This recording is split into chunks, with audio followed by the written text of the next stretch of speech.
this morning ay tuloy-tuloy na po tayo sa mensahe ng Panginoon. So, ang topic po natin, ano po ang topic natin? Pakibasa, Put God First. Kung naalala niyo po yung aking pinangaral noong nakaraang mga 2 weeks or 3 weeks ago, meron po akong pinangaral na diretso lang. Natatandaan niyo po yon? At isa sa mga main points ko ay put God first. Ano po? But today, i-elaborate ko po lalo yung meaning ng put God first. Ano po? So, alam po ba ninyo, lahat tayo kuminsan ay natatrap tayo sa mga priorities natin. Ano? Natatrap tayo sa mga wrong priorities na ginagawa natin sa buhay. Kuminsan ang buhay natin ay umiikot araw-araw sa ating trabaho, sa ating mga pamilya, no, sa ating mga businesses, at kuminsan ay nakakalimutan po natin kung ano yung right priority o yung tamang pangunguna ng Diyos sa ating mga buhay. Parang ang ginagawa natin at times, ang Diyos ay parang spare tire siya, no? Pagka na-flat ka o nagkaroon ka ng mga problema sa buhay, ay doon pa lang natin siya naalala.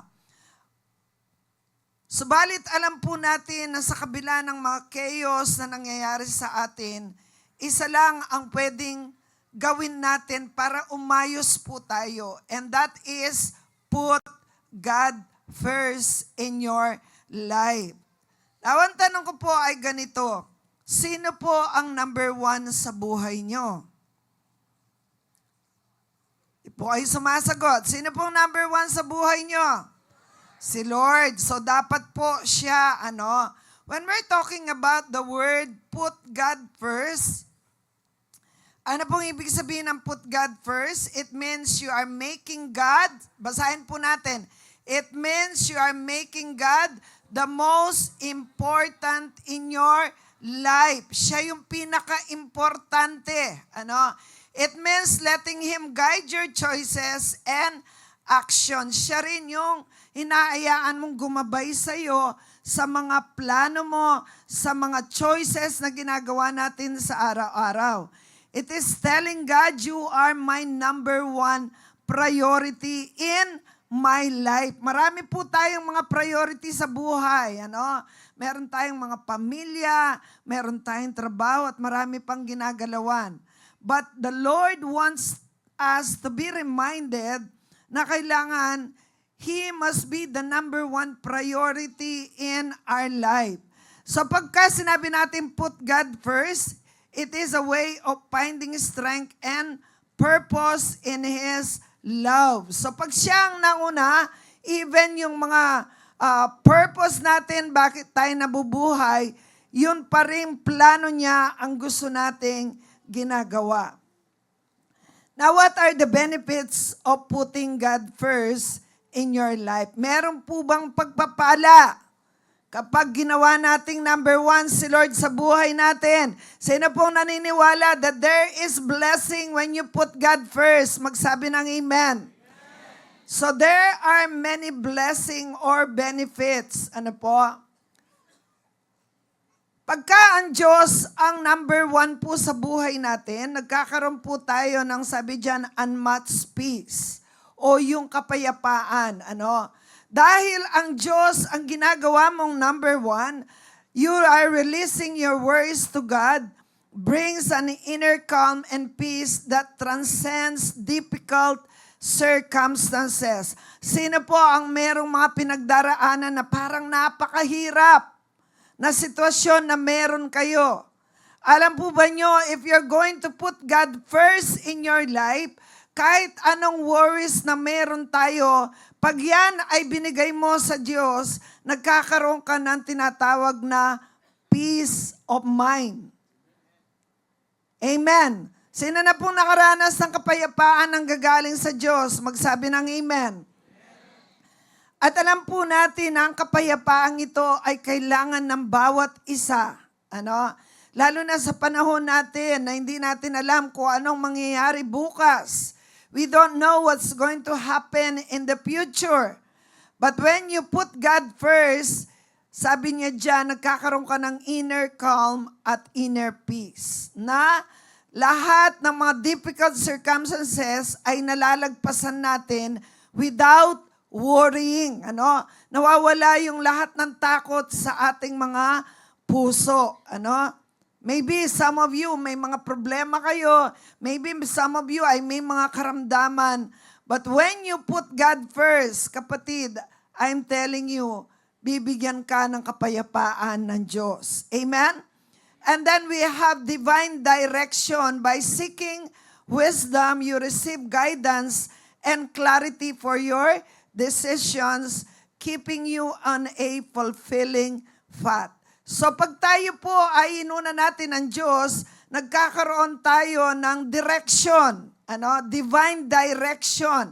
Pag sinaliksik po natin ang kalooban ng Diyos, binibigyan niya tayo ng tamang desisyon. Lalo na po yung mga major decision na ginagawa natin sa buhay. We need to put God first in every decision that we make. And then next, we have provision and protection. Trusting in God alleviates the constant stress of material needs, providing a comforting sense that you are secure and cared of. Sino pong naniniwala dito that God will supply all your needs? Hindi siya magkukulang. Amen? Sino ang kumakain araw-araw dito? Amen. So, when you put God first, at tayo nagtitiwala sa Kanya, siya po yung inaalis niya yung mga stress natin, yung pag-worry natin sa mga financial needs natin, At sinasabi diyan na binibigyan po niya tayo ng comfort, na tayo ay secure dahil ang Diyos ang number 1 sa buhay natin. Ano pa? Basahin po natin.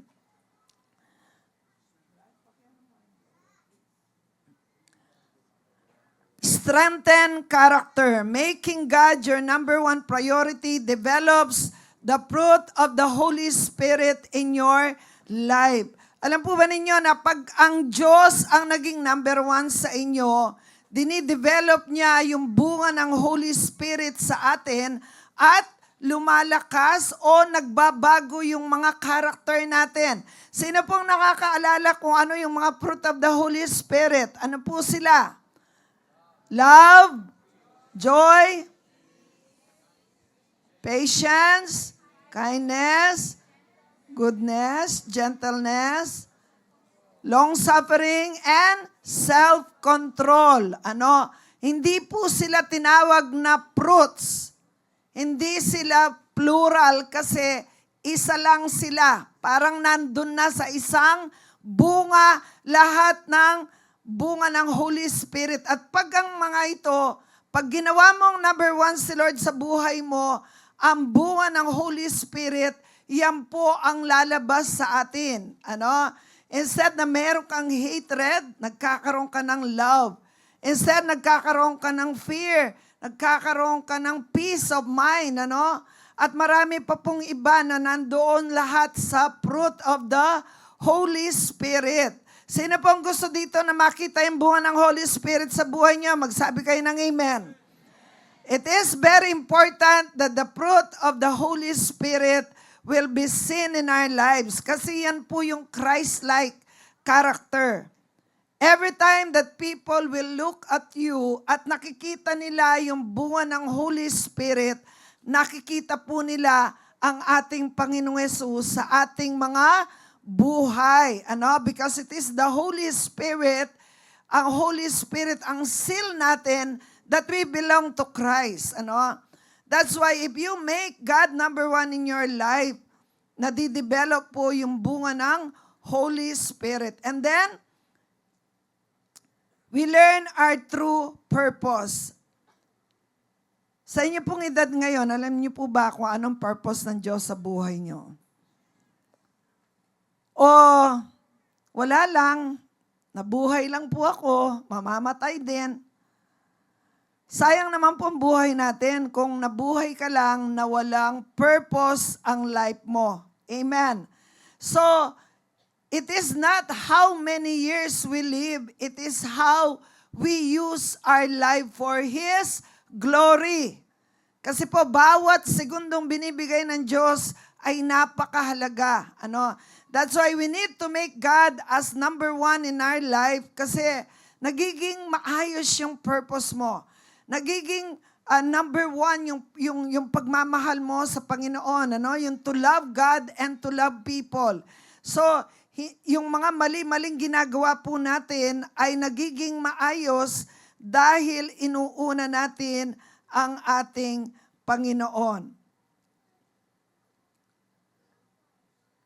So how to put God first in our life? Paano ba natin gagawing number one? Or how can we put God first in our life? Number one. Pwede pong basahin nyo yung number one. Seek the King before the kingdom. Sinong hari natin? Hari ng mga hari. Anong pangalan niya? Jesus. Ano po uli? Malakas. Can you name the name of Jesus? Malakas? Jesus. So He is our King. He is the King of Kings and the Lord of Lords. Bakit kaya seek the King before the kingdom? Kasi po ang sabi sa Matthew 6 verse 33, o basahin po natin sabay-sabay. But seek first His kingdom and His righteousness, and all these things will be given to you as well. Kasi po, many times na nandito tayo sa planet Earth, inuuna nating alamin, saliksikin, hanapin yung mga bagay na pang planet Earth lang, mga material na bagay, mga katanyagan, mga success in our business, in our studies. At nakakalimutan natin na kinakailangan unahin natin yung tagabigay. Sabihin natin, tagabigay. Ang tagabigay ay walang iba kundi ang ating Panginoong Yesus. So sabi niya, when you seek first His kingdom at yung kanyang katuwiran, lahat ng pangangailangan natin ay ipagkakalob niya. Can I hear an amen? Pag inuna mo ang Diyos sa buhay mo, kahit ano ang pangangailangan mo ngayon, nangangailangan ka ng kagalingan sa iyong karamdaman. Sino po naniniwala dito na kaya tayong pagalingin ng Diyos? Magsabi ng amen. Walang imposible sa Diyos. Amen? Ano yung pangangailangan mo sa kasalukuyan? Is it healing of the body, healing of the soul, or healing of your spirit? Is it financial needs? Marahil marami kang pangangailangan financial para sa iyo at sa iyong pamilya. Whatever needs you have, the command is seek ye first the kingdom of God. Hindi niya sinabing, seek ye first the things of this world. Ang sinabi diyan, unahin nating hanapin ang Diyos at ang kanyang kaharian. And there are times, kung minsan po, ang nangyayari, masyado tayong busy sa lahat ng bagay, even in the ministry itself. There are times masyado tayong nakafocus doon sa paggawa natin sa kingdom of God na nakakalimutan natin yung ating personal na intimate moments kay Lord. Sino po ang nagkakaroon ng personal devotion dito? Magsabi ng amen. Alam niyo po, ang church natin, ang kultura po sa church na ito, sa New Gen, ay tinuturuan natin ang lahat ng mga nag-a-attend, mga disciples, na basahin ang salita ng Diyos sa araw-araw. Kasi we need to seek the King. Baka masyado tayong, I am so busy in the kingdom that I do not know the King anymore. Nautandaan po natin, ano man ang ginagawa mo, whatever you do, ano man ang ministry ginagalawan mo dito, it must be a result of your personal, intimate moment sa Panginoon. Hindi yung nagmi-ministry ka lang para maging famous ka, para may ministry ka lang. No, your ministry is a result of your intimate moment with God. Yung malalim na karanasan sa Diyos. Kaya kung si Lord ang number one sa'yo, lahat ng dinidesire mo, isinusuko mo sa Kanya. Amen? Ano pong sinasabi sa Deuteronomy chapter 6 verse 5? Pwede pong pakibasa natin. And you must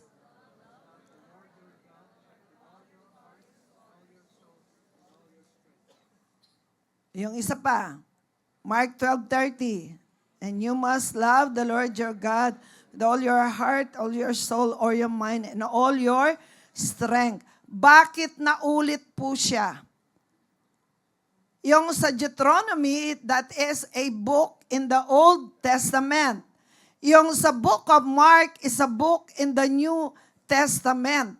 It means to say, noon hanggang ngayon, ang kautusan ng Diyos ay hindi nagbabago. Can I hear an amen? Ibig sabihin, during the Old Testament period, yan na ang number one na inuutos ng Diyos. And during this time na nasa New Testament na tayo, yan pa rin ang kautusan ng Diyos. Kaya sabi niya, you must love the Lord your God. Ang tanong, gaano po natin kamahal ang Diyos sa ating buhay? Ano po? Sabi niya sa next slide, make Jesus not only Savior, but the Lord of your life. Madali po bang tanggapin ang Panginoon bilang Diyos at tagapagligtas?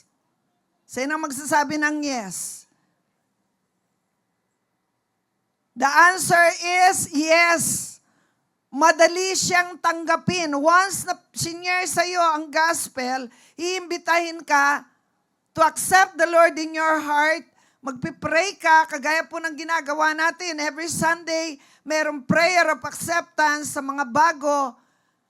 Sandali lang po yun. You just make the prayer of acceptance and salvation will come to you.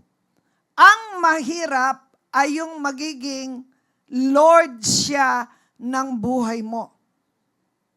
You must not only make Jesus your Savior, but the Lord of your life. Pag sinabi mong Lord, ibig sabihin, sumusunod tayo sa Kanyang kalooban. Amen. Sabi sa Bible, why do you call me Lord, Lord, when you do not obey me? Si Lord ba talaga ang number one sa buhay mo? Bakit meron siyang mga tinuturo sa iyo sa salita ng Diyos pero hanggang ngayon, hindi natin sila sinusunod? So, if we're going to seek the King, kailangan po sundin natin ang Panginoon, hindi lang Savior, but the Lord of your life. Ano pa? Basahin niyo po yung susunod na bullet. Know Him personally by starting your day with your devotion, prayer, and Bible reading before doing your work, your studies, etc. Alam po nyo, dito tayo nagkukulang. Sino nga amin na dito tayo talaga bumabagsak, magsabi na ng amen. Salamat po sa pagiging honest. Because if you're not going to be honest in the sight of God, nakulang talaga yung panahon na binibigay natin sa Kanya, especially when it comes to our personal devotion, hindi po tayo aayos. Parang sa doktor lang yan. Pag sinabi ng doktor, tinignan ka, chinyekap ka, at sinabi mo, Dok, wala po akong sakit, when in fact may sakit ka, hindi ka gagaling. That's why in the sight of God right now, kailangan po umamin tayo. No? Na nagkukulang po talaga tayo sa ating personal devotion sa ating buhay. Pagising mo, anong hawak mo? Cellphone. Tinitingnan mo agad yung group chat, kung may message. Maliban na lang kung nandun yung yung YouVersion na Bible mo na pagising mo, yun kagad ang binabasa mo. Okay lang yun. Pero if you are not prioritizing your relationship with God, alam po ninyo, nalulungkot ang Diyos. Because why God created you is so that we can have a personal intimacy sa Kanya. Bakit nilalang ni Lord ang tao? So that we can have a personal relationship sa Kanya. Nung si Adan at si Eva po ay talagang napaka-personal yung kanilang communication. Bumababa ang Diyos mula sa langit, kinukumusta niya, nag-uusap sila, Yun ang gusto ng Diyos sa tao, kung bakit niya tayo nilalang. Pero dahil sa dami po ng mga ginagawa natin, nasi-set aside ang ating personal intimacy sa Panginoon. Anong inuuna natin? Yung mga bagay sa trabaho, yung mga dapat mong gawin for the day, agad-agad, diretso na tayo sa trabaho. Yung mga nanay, agad-agad, nagluluto na tayo, lahat. Pero yung intimacy natin sa Panginoon ay nakakalimutan po natin.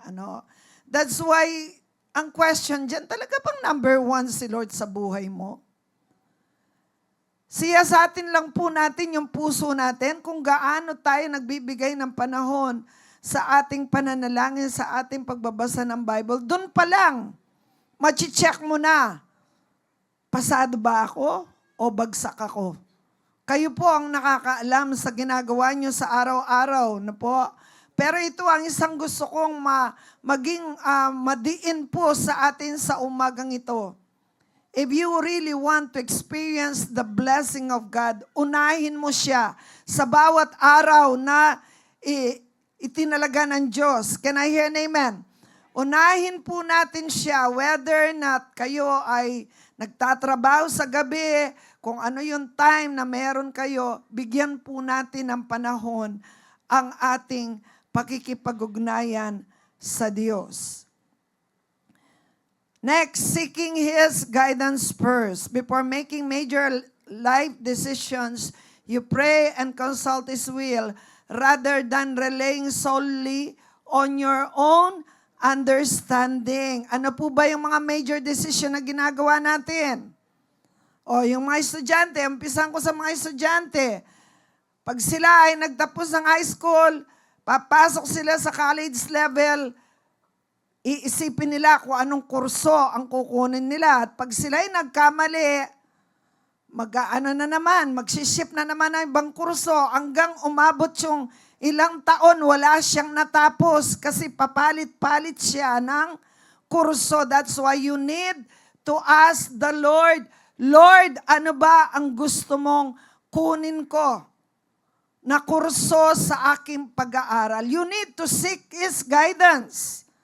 Yung pong mga wala pang asawa dito, ang pag-aasawa ay isang major decision in life na pag nagkamali ka, ikaw ang magdurusa. Kaya ang sabi ng mga matatanda, yung daw pong pag-aasawa, hindi parang kanin, na kapag ka ikaw ay napaso, iluluwa mo. It is a lifelong commitment. At pagka nagkamali ka sa major decision na ito, damay-damay na po yan, pati yung anak, lahat, pati kabuhayan mo. That's why whatever decision you are going to have, you need to seek His guidance.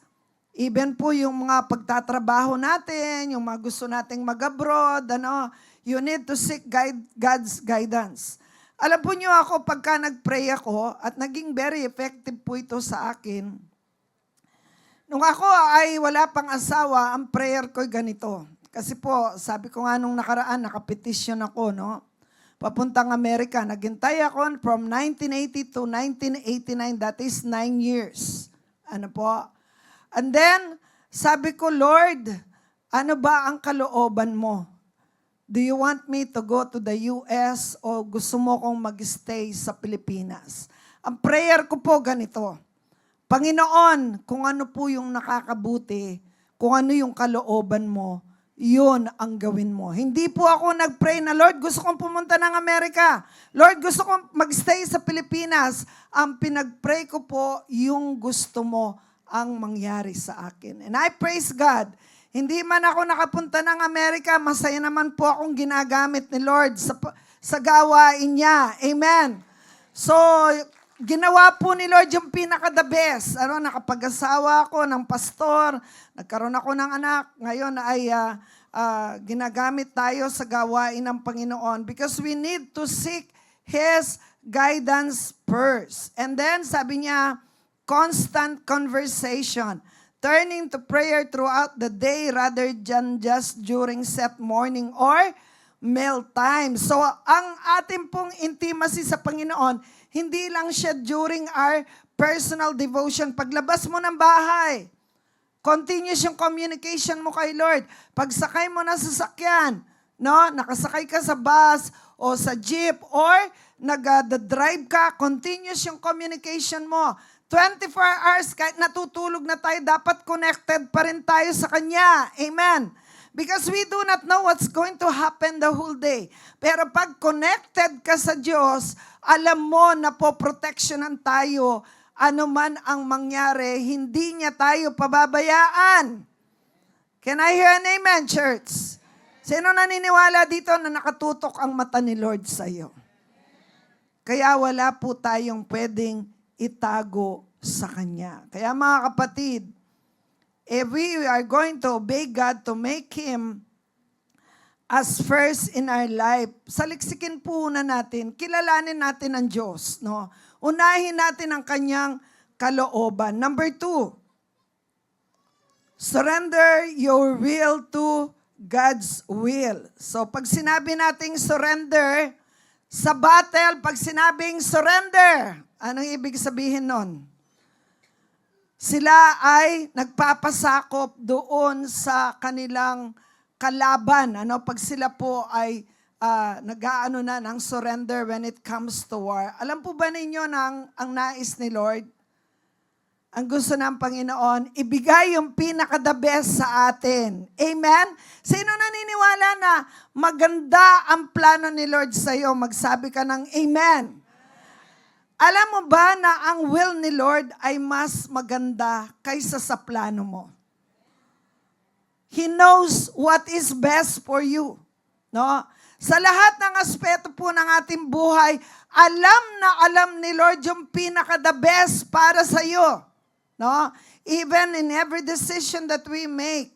Pero kung si Lord ang number 1 sa ating buhay, kailangan po isuko natin ang kalooban natin sa Kanyang kalooban. Now, ang ating Panginoong Jesus is the best example ng pagsuko sa Kanyang kalooban. Tignan po natin ang Matthew 26 verse 39. Pakibasa po natin.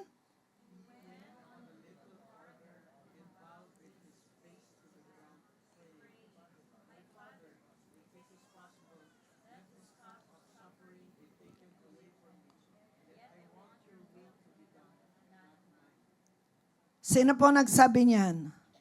Si Jesus. Siya mismo ay naging napakagandang halimbawa kung paano siya sumunod sa kalooban ng kanyang amang nasa langit.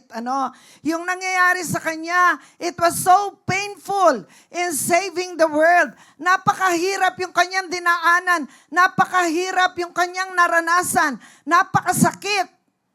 Physically, even emotionally.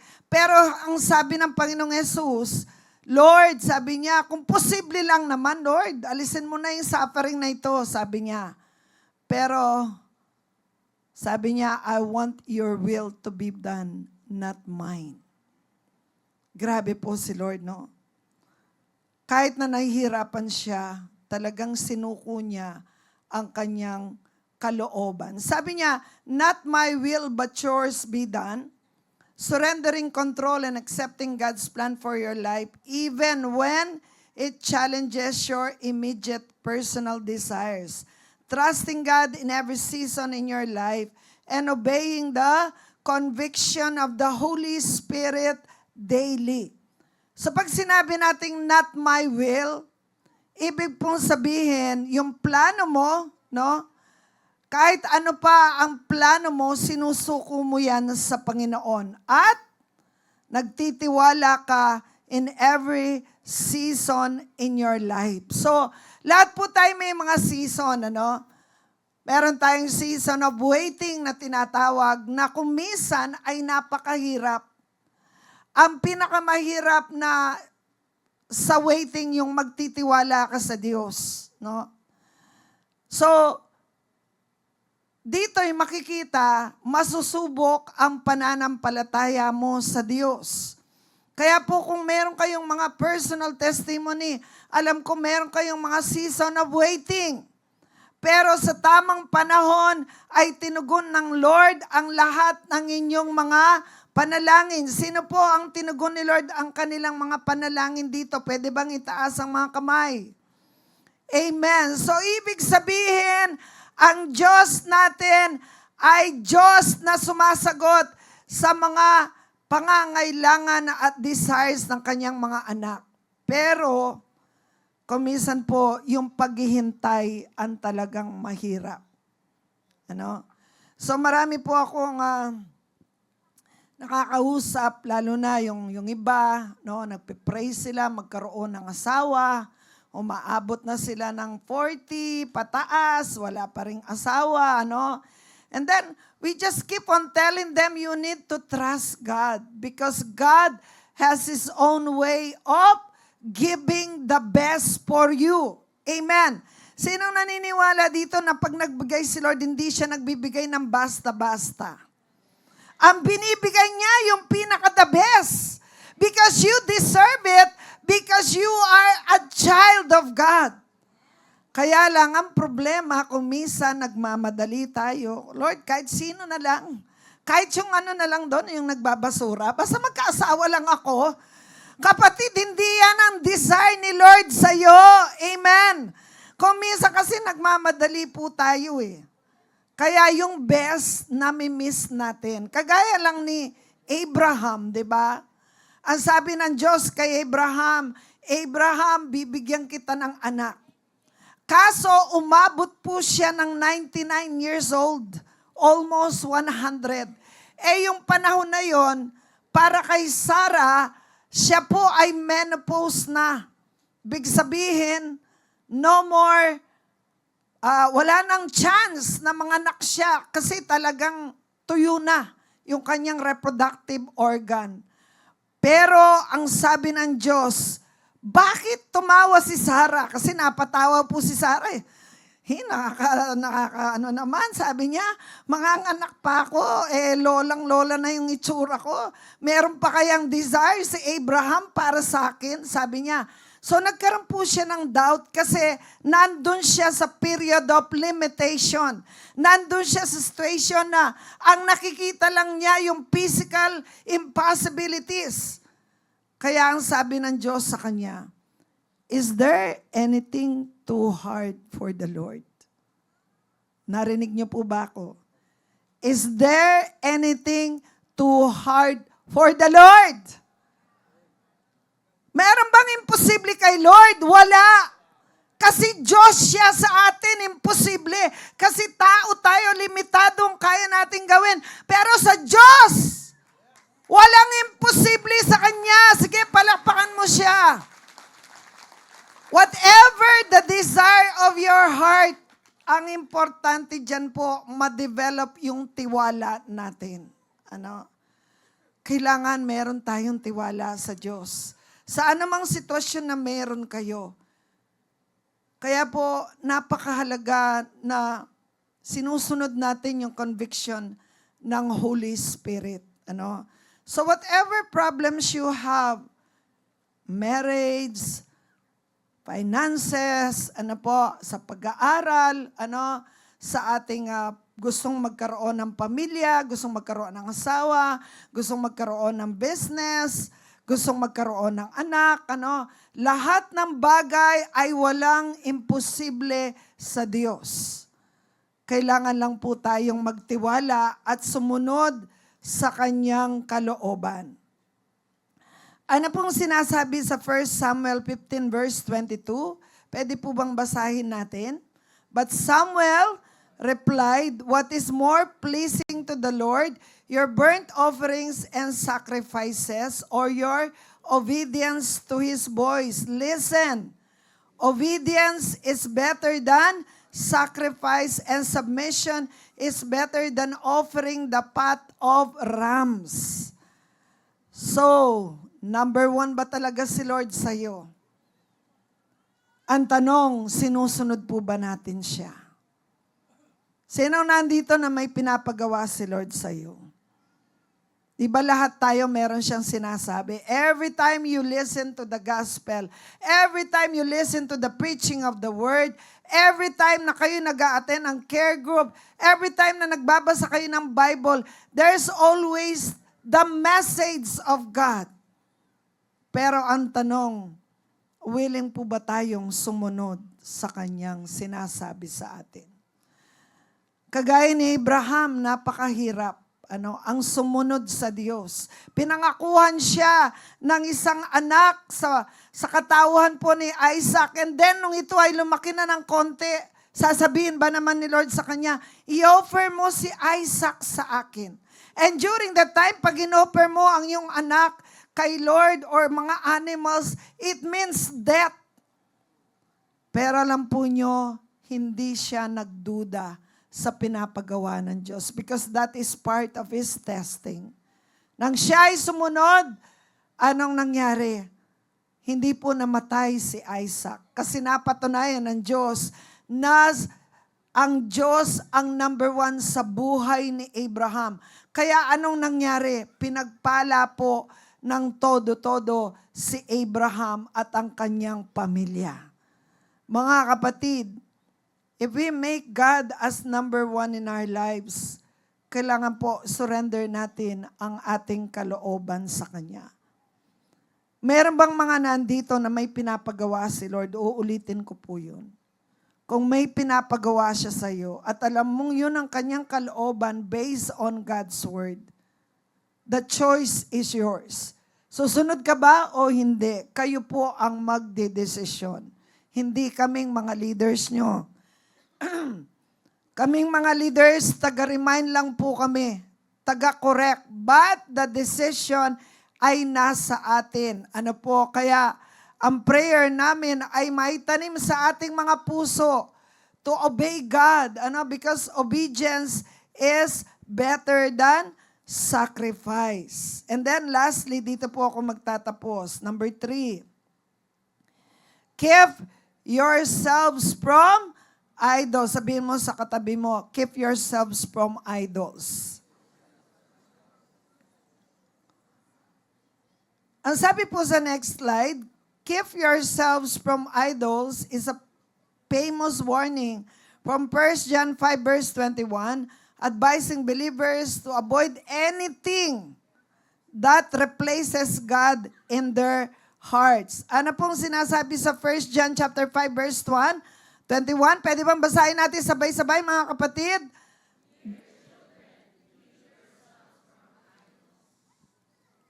First Corinthians 10:14.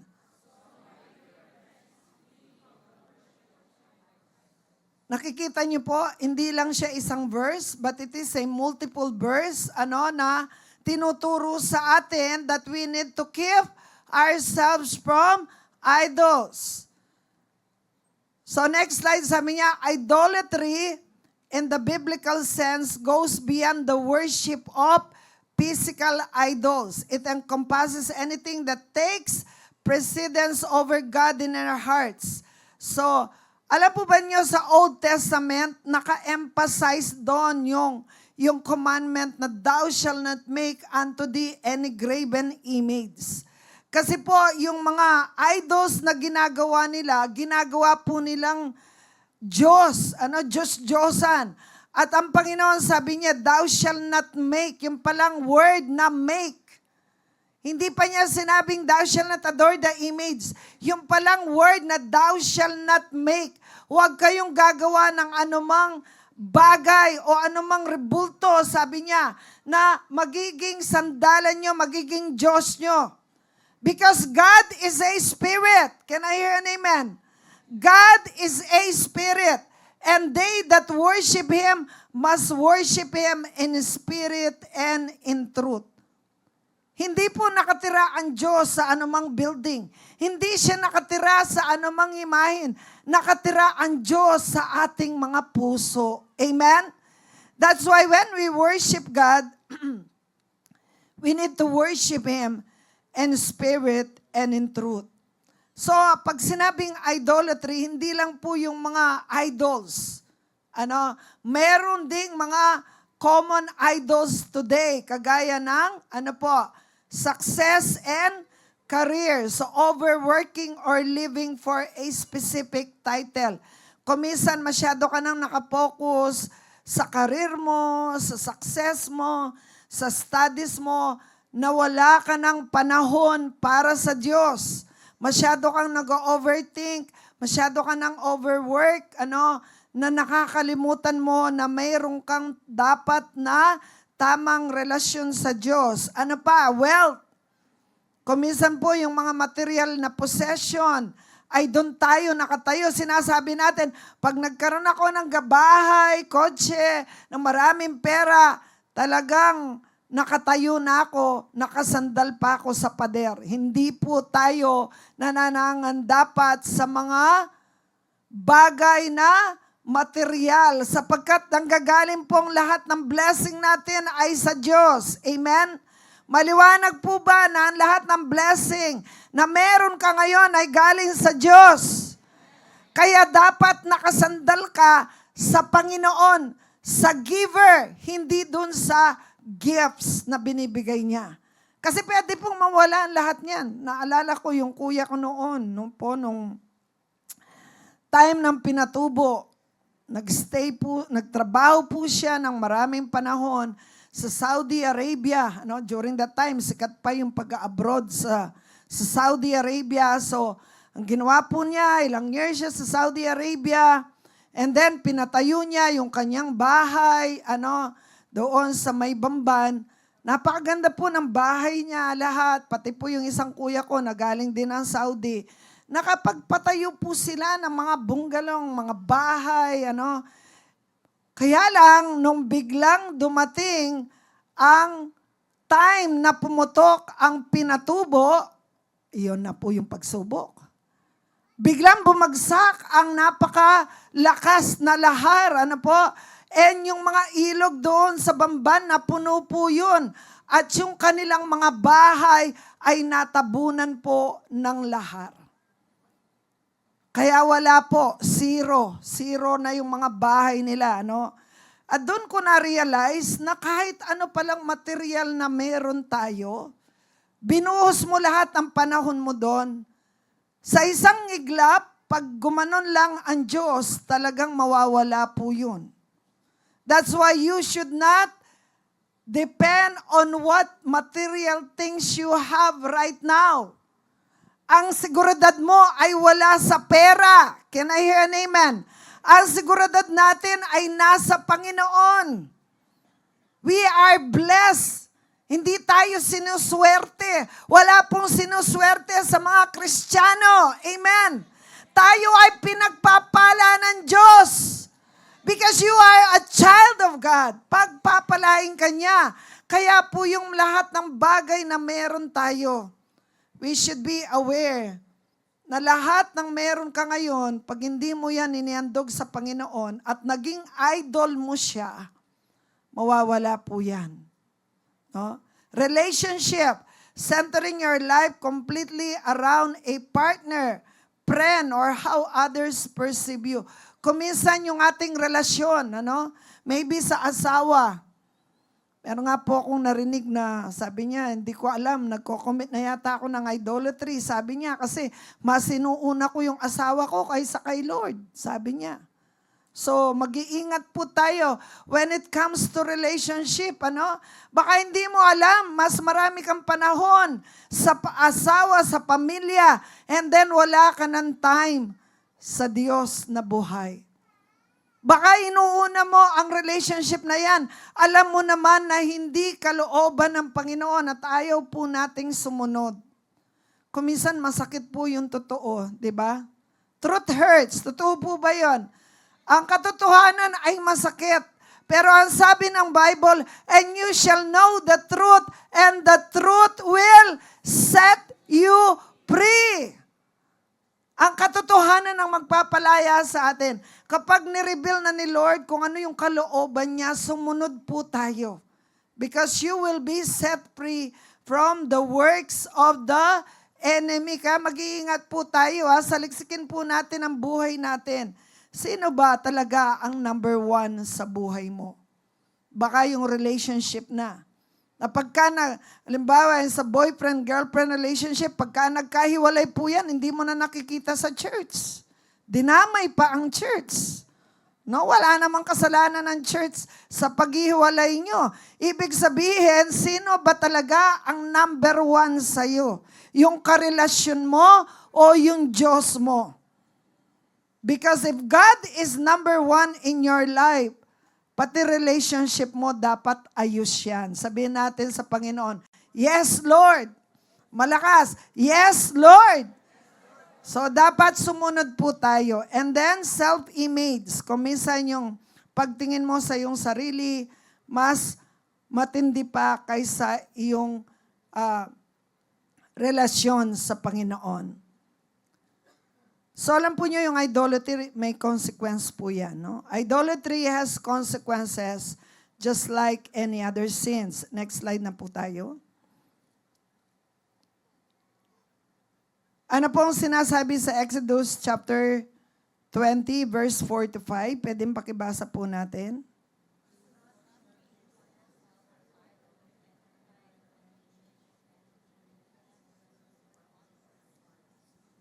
Binabasa niyo po ba? Sabay-sabay.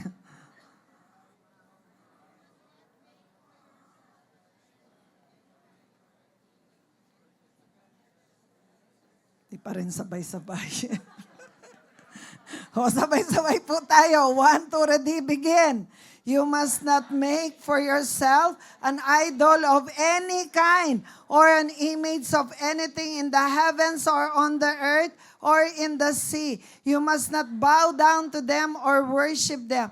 For I, the Lord your God, am a jealous God who will not tolerate your affection for any other gods. I lay the sins of the parents upon their children. The entire family is affected. Even children in the 3rd and 4th generation of those who reject me. Mga kapatid, kailangan po namin itong ituro sa inyo para maiwasan natin ang parusang ito. Sabi ng Panginoon, I lay the sins of the parents upon their children until the 4th generation. So dapat mag-start na sa'yo ang pagsisisi, ang pagbabago. Huwag mo nang idama yung next generation sa life mo. Can I hear an amen? Because if you're not going to repent of all the sins that God is telling you, damay-damay ng pamilya mo until the 4th generation. Pag hindi mo ginawang number one si Lord, pagka nagkaroon ka ng ibang Diyos-Diyosan, it can be an image, it can be your personal life, everything. Hindi po nalulugod ang Diyos. Kaya sabi niya, you must not bow down to them or worship them. For I, the Lord your God, am a jealous God. Kaya sa oras pong ito, sabi niya sa last slide, sabi niya, Psalm 115 verse 8, sabi niya, and those who make idols are just like them, and all who trust in them. Colossians 3 verse 5, so put to death the sinful earthly things lurking within you.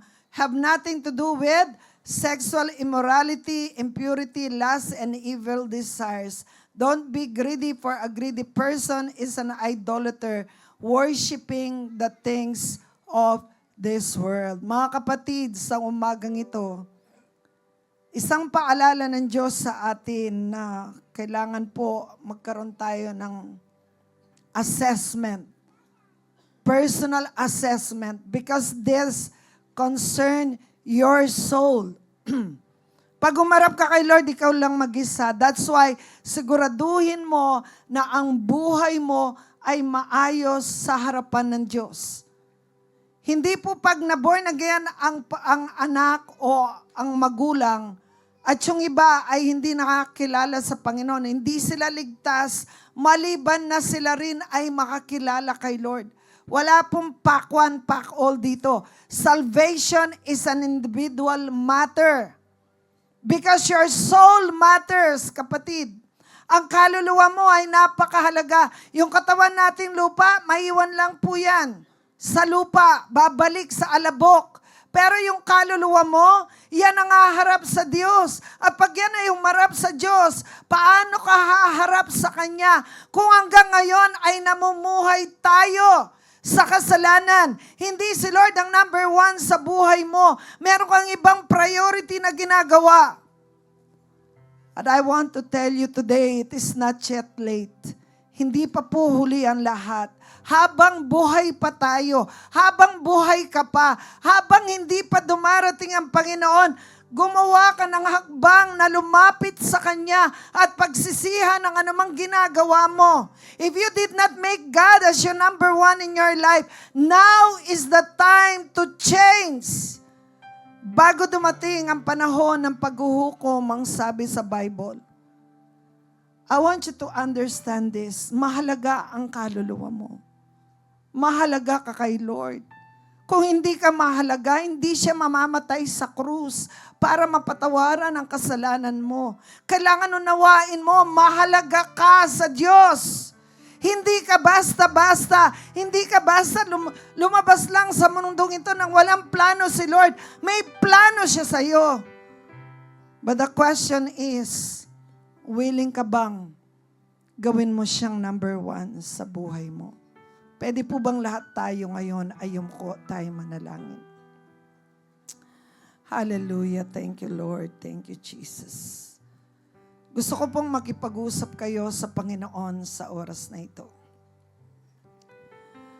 Gusto ko magkaroon kayo ng personal assessment sa buhay mo. Kumusta ka sa kasalukuyan? How is your relationship with God? Siya ba talaga ang number one sa'yo? O 50-50? 50 kay Lord, 50 sa'yo. Kaya hindi mo masabi sa Kanya, Lord, let your will be done. Kasi yung will mo, nandun pa rin. Nandun pa rin yung desire mo na gawin kung anong gusto mo. Samantalang sinasabi ni Lord sa'yo, anak, tama na. Tama na ang ginagawa mong kasalanan. Tama na ang pagkakamaling yan. Bumalik ka na sa akin. Pero ayaw mo. Ayaw mong lumapit sa Kanya. Ayaw mong isuko ang kalooban mo sa Kanya. Ano po ang dahilan? Bakit ayaw niya ating isuko ang ating kalooban? Kasi inuuna natin ang ating sarili. Hindi ang kalooban ni Lord. Sa totoo lang, sinasabi nating number one si Lord, pero sa totoo lang, hindi po natin siya ginagawang number one. Dahil meron kang ibang priority sa buhay na mas binibigyan mo ng halaga kaysa sa iyong relasyon sa Kanya. Kaya nagiging ganyan ang buhay mo. Wala kang pagpapala. Magulo ang buhay ng pamilya mo. Wala kang blessing na natatanggap because God is not the center of your life. Sa oras na ito, manalangin po kayo. Sabihin niyo sa Lord kung ano yung mga dapat niyong hingi ng patawad. Hindi ko kayang humingi ng patawad para sa inyo. You have to ask forgiveness from the Lord. Kinakausap naman po kayo ng Holy Spirit. I believe the Holy Spirit is speaking to you right now, convicting you of the time na yung mga idols na nasa buhay mo, isuko mo mga yan, kapatid. Don't waste your life. Sandali lang ang buhay po natin dito. What is important is how you spend it on planet Earth. Sige po, makipag-usap kayo kay Lord. Sabihin niyo lahat na nilalaman ng puso niyo. Lahat ng concern sa iyo. Lahat ng mga kasalanan mo na alam mo namang ginagawa mo. Isuko mo yan sa Panginoon. Hingi mo ng patawad. Kung meron kang mga idols, Maybe hindi lang mga images, pero yung personal mo sa buhay mo na ginagawa mong mas priority, isuko mo yan sa Panginoon. Maybe meron kang mga kalooban na hanggang sa ngayon ay pinipilit mo pa rin. Hindi mo masabing, let your will be done. Because God is only on your side. Hindi mo siya talagang minamahal. Hindi mo siya talagang sinusunod. Sige po, mag-pray lang po tayo. The Spirit of God is in this place. Gusto kang lumaya ng Panginoon, kapatid. Gusto kanyang lumaya sa araw na ito. Gusto kanyang makaranas ng panibagong buhay. And if you are here for the first time, kung ikaw ay nandito sa kauna-unahang pagkakataon, hindi aksidenteng nandito ka. The Lord placed you in this place para maranasan mo kung gaano kanya kamahal. Kung ano man ang nakaraan mo, hindi niya tinitignan yon. Ang tinitignan niya ay kung ano ang pwedeng mangyari sa iyo. And the only thing that you can do para maranasan mo ang kabutihan ng Diyos ay maging tunay kanyang anak. At mangyayari lang yon kung tatanggapin mo siya bilang Diyos at tagapagligtas ng iyong buhay. If you are here for the first time, inaanyayahan kita na tanggapin mo si Jesus sa iyong puso bilang Diyos at tagapagligtas. Pwede bang sumunod ka sa panalangin ito? Panginoong Jesus, sa oras pong ito, inaamin ko na makasalanan ako. Humihingi po ako ng patawad sa lahat ng mga kasalanan ko na nagawa ko buhat nang ako'y bata hanggang sa kasalukuyan. Patawarin po ninyo ako sa lahat ng mga kasalanan ko. At hinihiling ko po na hugasan mo ko ng iyong dugo. At tinatanggap kita bilang aking Diyos at tagapagligtas ng aking buhay. Kayo na po ang maghahari sa akin. At hinihiling ko po, banal na Espiritu, na lukuban mo ako, punuan mo ako ng iyong presensya sa pangalan ni Jesus. Amen. Sa ating pong mga nandito na maybe matagal na kayong mga Kristiyano, at sinasabi ng Panginoon kung ano ang nilalaman ng iyong puso, pinapaalala niya sa iyo kung ano ang ninanais niya. Maybe hindi siya talaga 100% na number one sa buhay mo. Subalit sa oras na ito, binibigyan po tayo ng pagkakataon ng Diyos na muli tayong lumapit sa Kanya at isuko natin yung mga kasalanan, yung mga bagay na nagiging hadlang para siyang maging number one sa ating mga buhay. Lahat po tayong nandito, pwede bang sumunod po kayo sa panalangin ito? Panginoong Yesus, sa oras pong ito, ako'y lumalapit sa iyo at inaamin na may mga panahon na ako ay nagkulang sa iyo. Hindi ikaw ang naging number one sa aking puso. Patawarin po ninyo ako kung meron akong minamahal na iba, ginagawang iba, inuuna sa aking buhay at ikaw ay inuhuli ko. Patawarin po ninyo ako sa kasalanan ito. Na meron akong mga ginagawang kasalanan ng idolatry, Panginoon. Linisin mo ako ng iyong dugo at muli kong inihahandog ang aking buhay. Tulungan po ninyo ako na palagi kitang gawing number one sa buhay ko sa pangalan ni Jesus.